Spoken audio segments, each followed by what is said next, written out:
Is it a deal then? I promise no harm shall come to anyone as a result. I know what you're trying to do, Alistair. So let me make one thing perfectly clear. Just because I don't want anyone harmed does not mean I am not capable of causing harm. But if I cause harm, it has irreversible repercussions. So if I find out you used my powers in a way I find distasteful, I will remind you what the fear of God feels like. Do I make myself clear? Clear as crystal, princess. Wonderful. Ya sé, justo así empezó el último AU de Hazbin Hotel que les traje la semana pasada al canal. Y algunos seguro pensarán, ¿otra vez lo mismo? Pero, ¿qué tal si ahora les digo que este es el original? Hey, antes de empezar te invito a suscribirte, ya que tenemos la meta de llegar a los 10,000 suscriptores y tu apoyo es muy importante para seguir trayéndote más contenido. Sin más preámbulos, empecemos. Y es que, curioseando un poco por ahí, investigando entre videos y comentarios, descubrí que resulta y resalta que el AU pasado está fuertemente inspirado en este. De hecho, podría decirse que este universo esté igual, o incluso más, cerca de ser una versión realista y perturbadora de Hazbin Hotel que el que vimos anteriormente. Así que ya sabes, ve por palomitas, ponte cómodo o cómoda, porque hoy vamos a ver un nuevo AU de Hazbin Hotel que realmente vale muchísimo la pena analizar a fondo. ¿Qué es y de qué trata? Este universo fue creado por la usuaria de TikTok, Kogoneko. Les dejaré sus redes sociales más importantes en la descripción, para que puedan darle todo el apoyo posible. A este universo se le dio el nombre de Biblically Accurate AU, que traducido al español podríamos entenderlo como bíblicamente preciso. Y es que el nombre no es casualidad, ya que al igual que el AU que vimos la semana pasada, este proyecto busca acercarse a una versión mucho más realista de la serie original. Pues aquí vemos diseños de personajes mucho más crudos y detallados, además de un lore que cambia ligeramente, alejándose un poco de la versión original para acercarse a lo que podríamos considerar una interpretación más cercana a lo bíblico. Así que para no darle más vueltas al asunto, mejor empecemos desde el principio y adentrémonos en la historia que nos propone este inquietante universo. Lucifer es expulsado del cielo, pero no cae solo. A su alrededor docenas, quizás cientos, de ángeles son arrastrados junto a él, descendiendo sin control hacia un abismo que parece no tener fin. Mientras descienden, algo empieza a corromperse. El cuerpo de Lucifer empieza a presentar diferentes cambios. Sus manos se alargan, se oscurecen, se deforman lentamente, como si el propio vacío estuviera reclamando lo que cae en él.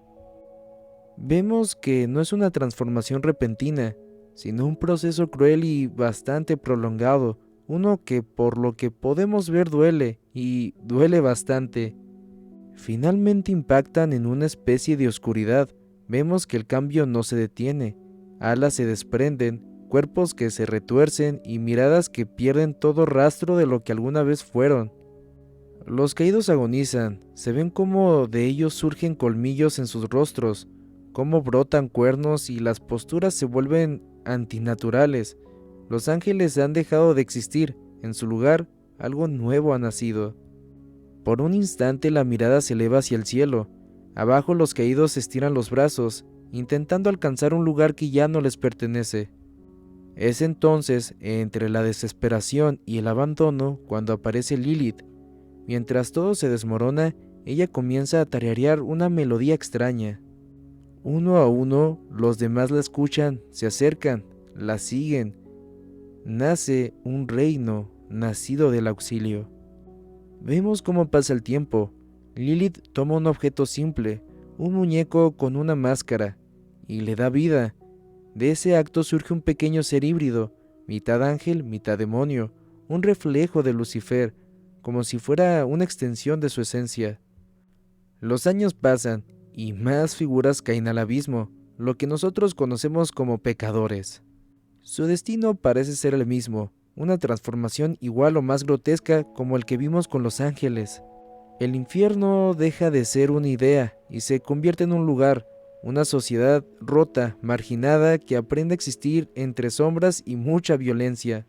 Desde lo alto alguien observa ese mundo ya formado, y es entonces cuando aparece Charlie, la hija del demonio Lucifer.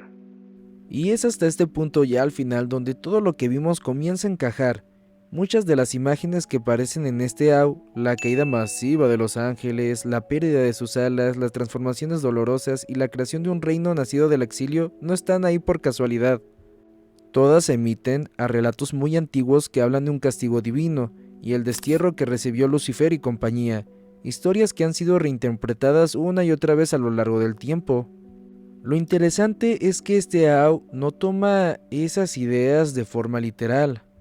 No busca copiar ni representar un texto específico, sino reinterpretar los conceptos. Por ejemplo, que los demonios no nacen malos o los ángeles caídos, sino que se convierten en lo que son a través del sufrimiento, ese famoso castigo que les impuso Dios. Y también vemos que los pecadores parecen sufrir el mismo destino, también una alegoría a ese castigo eterno que sufren los pecadores en el infierno. Aquí el infierno no surge como un lugar creado desde cero, sino como una consecuencia. Un espacio construido por aquellos que fueron expulsados, olvidados y obligados a adaptarse. Incluso figuras como Lilith y Charlie dejan de ser solo personajes caricaturescos simples ahora para convertirse en símbolos. Una representa el origen y la unión de los caídos, la otra la contradicción misma de ese mundo, y por la parte de Charlie la idea de que incluso en un lugar como ese puede existir algo parecido como la redención. Sí, también en este universo la redención que cree Charlie sigue existiendo. Es por esto que muchos consideran este AU como una versión bíblicamente precisa, no solo porque siga al pie de la letra las escrituras, sino porque captura el espíritu de esas historias, que si te lo pones a pensar, en retrospectiva el infierno debe dar miedo. Por ejemplo, la tragedia, la caída y el peso del libre albedrío y las consecuencias de desafiar a Dios, y tal vez justamente por eso resulta tan inquietante. También podemos ver cómo el nacimiento de Charlie en este universo es distinto al que todos conocemos, pues parece que no fue concebida de la forma tradicional, ya saben a lo que me refiero, sino que nace de lo que parece ser una parte de Lucifer. Esto se refuerza al notar que ambos comparten la misma esencia, tanto en su fisionomía como en su presencia. Es también en estos paneles donde se nos muestra una versión de Adán, que diría yo resulta bastante más macabra que el original. Detrás de él aparece un escuadrón de exorcistas, todos, incluyéndolo, con apariencias mucho más realistas y completamente alejadas de como estamos acostumbrados a verlos en la serie original.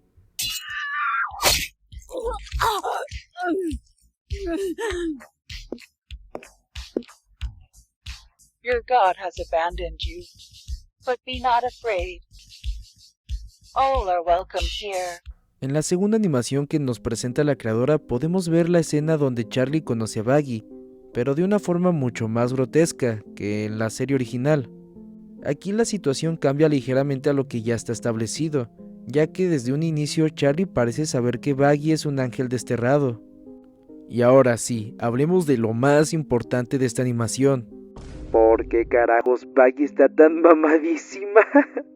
Curioseando en su diseño podemos notar que en este AU Baggy es un ángel mucho más corpulenta, nada que ver con su versión original. Y a ver, con esto entiendo perfectamente a Charlie, Y hasta aquí llegan las pequeñas animaciones de este AU, pero la historia no termina ahí. De hecho hay un par de paneles en formato de cómic que nos cuenta un poco más de este curioso lore, así que vamos a darles un vistazo, ¿no? Continuando la historia en forma de cómic, vemos a Alastor tomando una bebida junto a Husk. Alastor, ya bastante ebrio, le comenta que la idea del hotel le parece sumamente interesante. Y aquí se nos confirma que el hotel mantiene exactamente el mismo propósito que en la serie original, ya que entre los comentarios de Alastor aparece la redención como una posible meta del lugar. Sin embargo, remata la conversación con una frase bastante inquietante, preguntándose si sería posible asesinar a un dios. Y es que regresando a la animación del inicio, aquí quien realmente intimida a Alastor es la propia Charlie. Tal vez de ahí nace cierta repulsión hacia los dioses de este universo. Sabemos que dentro del canon, Alastor busca ser el pecador más fuerte, y no dudo que aquí también quiera hacerlo. Por cierto, qué raro se siente ver a Alastor borracho. En el siguiente cómic se nos da otra pequeña introspección de esta versión de Lucifer, conservando algunas características de su diseño original. En estos paneles, Charlie se lo presenta a Angel Dust, y cuando Angel intenta estrecharle la mano, es interrumpido por un fuerte golpe de Lucifer.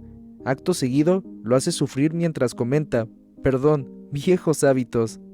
Ese comentario es bastante curioso, ya que da a entender que antes torturaba pecadores, y que al momento en el que se sitúa este Au, ese hábito ya no está tan común.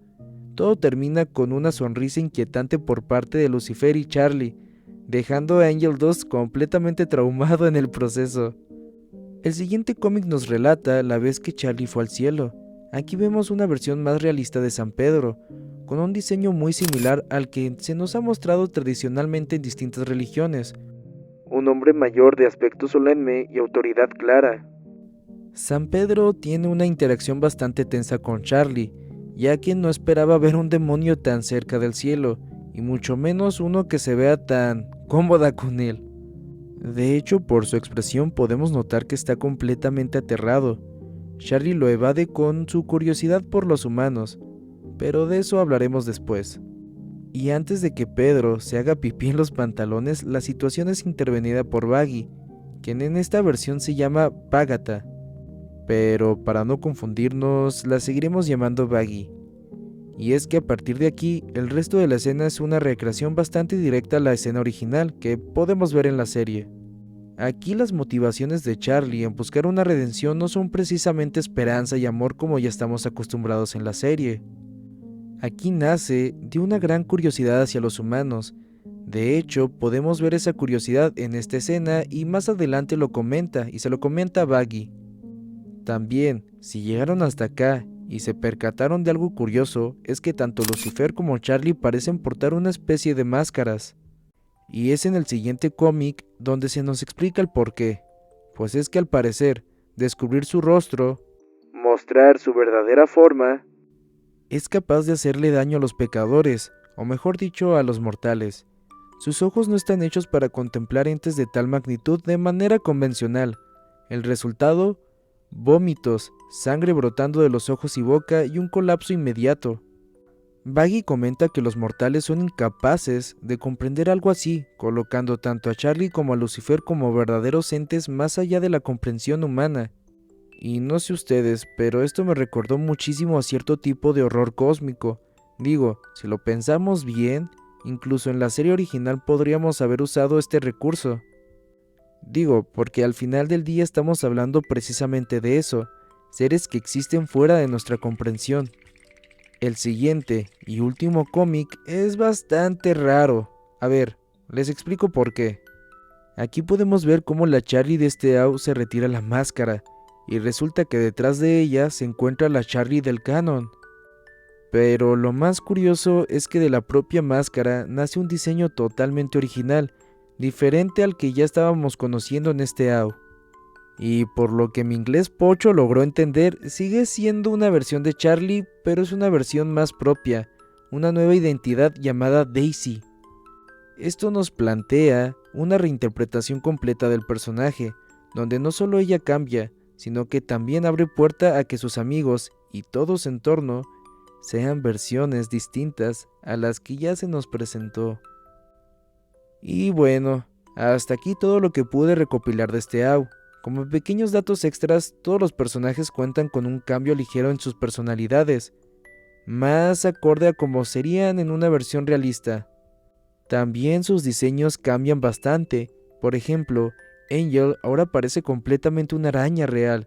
Charlie adopta una apariencia mucho más demoníaca. Alastor se muestra como un ciervo maldito y así sucede con el resto del elenco.